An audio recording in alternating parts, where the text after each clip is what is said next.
Thursday feels mga katuts, parang anesthesia, unti-unting nawawala ang effect ng motivation.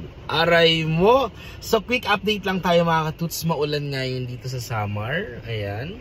So due to public demand, supposed to be isa lang yung duty ko, isang araw lang yung duty ko sa Allen, sa Cheers Smile. Naging 2. Ngayon naman magiging pangatlong duty.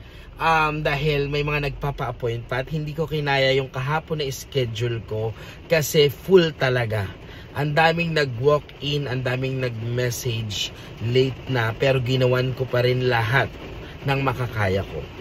Yung mga hindi ko nagawan, reschedule for October 31. So sa mga katuts natin dyan na nandito sa Allen na gustong humabol sa duty ko sa Cheers Smile Dental Clinic sa may Kinabranan, message us here in our social media or sa Cheers Smile Dental Clinic.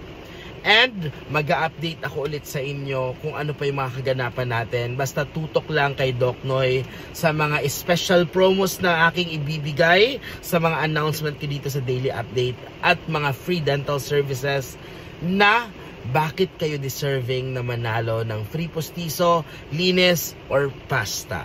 So padamihan to ng likes at don't forget to follow my social media Doc Noy and share this video. Thank you and don't forget to smile!